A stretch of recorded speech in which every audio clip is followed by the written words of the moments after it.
Tecumseh Lake Trails, an interpretive hike of coal, community, and conservation. Welcome to Tecumseh Lake. We will travel around the lake, up the hill, and into the forest, on a 2.5-mile journey with an interpretive sign every quarter mile. We will also highlight the features of this forest, its resiliency and complexity, which provides an immense resource for people and wildlife alike. Point 1. Tecumseh Lake is a reservoir constructed in the 1950s. After the completion of nearby Burr Oak Lake, the townspeople of Shawnee wanted a lake for their own community, so they decided to make one for themselves. For the first time, the local Protestant and Catholic churches worked together to complete this ambitious project. They built the dam that you will walk across, which includes the old railroad grade that formerly ran a train back to the Double X coal mine. Today, the lake is a great resource for fishing, kayaking, canoeing, and birding.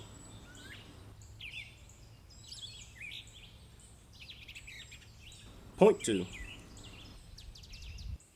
You are leaving the Tecumseh Lake Loop Trail and entering the 2-mile Wood Thrush Loop. This compacted cinder path gives way to a primitive hiking trail. Where you are standing is close to the former entrance of the Double X mine, which closed down in the early 20th century. If you look to the left and right of the trail, here you can see part of these hills are actually piles of gob, or coal slag, that was tossed aside when the more valuable pieces of Katanning No. 6 coal were mined. This gob is a reminder of the industrial site that formerly occupied this location that has regenerated into the mature forest you are walking into. Point 3. Looking up the trail to your left, there are excellent examples of mine subsidence known as sinkholes. These craters were formed when the roof of an abandoned underground coal mine collapsed and filled the excavated room below, leaving the pillars. Yes, there are mines underneath the ground you are now standing on. The resilience of this forest can clearly be seen here, as trees have grown up out of these craters. Point 4. You are now deep into the Wayne National Forest. You may notice many large oak, hickory, and beech trees along the way. Looking down the hill to your right is a textbook example of natural forest disturbance and succession. This is a canopy gap, a place where a once mighty oak tree was taken down one stormy night. The resulting hole or gap in the forest canopy allows sunlight to reach the forest floor. This direct sunlight creates competition, where many young trees are now racing to fill the gap in the canopy.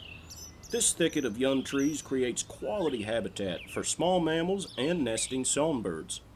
In the end, only one or a handful of these trees will win this competition. Who do you think it will be? Point 5. If you turn around towards the way you came and look uphill, you can see many fallen logs on the ground. Fallen logs are extremely important, affecting forest health, biodiversity, and stream quality.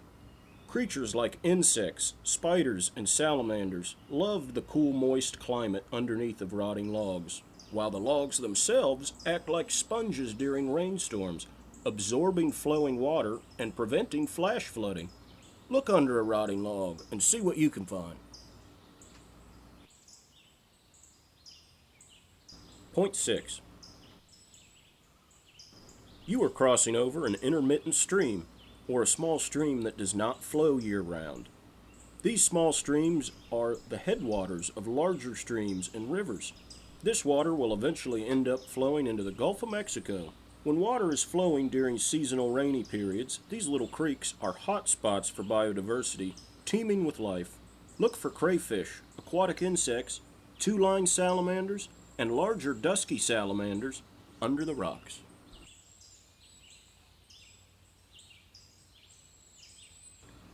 Point 7.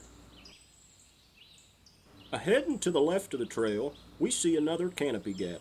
Only here, natural succession is being hampered by an invasive species. Invasive species come from other parts of the world and become established in our environment. This invasive, called multiflora rose, is a prolific plant that is covered in hook-shaped thorns and forms a dense, low-lying bramble patch. This dense thicket can totally shade the ground here and prevents new trees from growing. Point 8. You are about to enter a pine forest. The majority of these pines are white pine, a species not native to southeast Ohio. They were planted here by the Civilian Conservation Corps in the 1930s during a time of reforestation and reclamation efforts in the region. Many stands of white pine were planted at this time for their value as a fast-growing lumber tree and for erosion control. Though not native, these pine stands provide habitat for certain songbirds, woodpeckers, owls, and squirrels. Look and listen here for Ohio's largest woodpecker species, the pileated woodpecker. It will be crow-sized, with a large red crest, black body, and maniacal laughing call. Point 9. To your right, you can see sunlight penetrating into the forest from a cleared edge. This is a wildlife opening that is maintained by the Wayne National Forest. Periodic mowing prevents trees from growing here and allows native grasses and wildflowers to thrive. The tall grasses and wildflowers provide browse for animals like white-tailed deer and attract large amounts of insects that are eaten by many bird species, including wild turkeys. These openings create diversity in heavily forested landscapes and increase the overall value for wildlife. Point 10.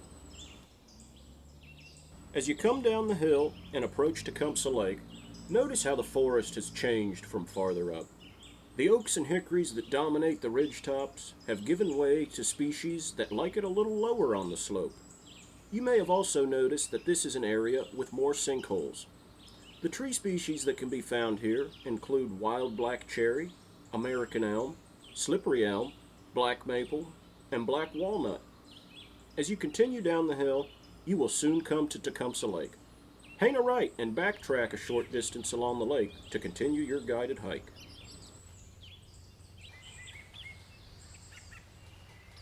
Passing Point 2 again, you will cross the stream that feeds Tecumseh Lake. Sitting on the timber bench across the creek, you are looking out over a natural beaver meadow. How does a beaver meadow come to be? When the beavers built a dam here, they created a pond that was the meadow you are looking at today. Any trees that may have been growing here were killed due to this flooding. The beavers left this site several years ago, and it wasn't long before the water carved a channel through their unmaintained dam. This drained the pond. However, within only a year, grasses, wetland plants, and wildflowers moved into the area and created this beautiful meadow. Trees are now beginning to recolonize this area, and if the beavers don't come back soon, it will only be a matter of years before this meadow once again becomes a young forest.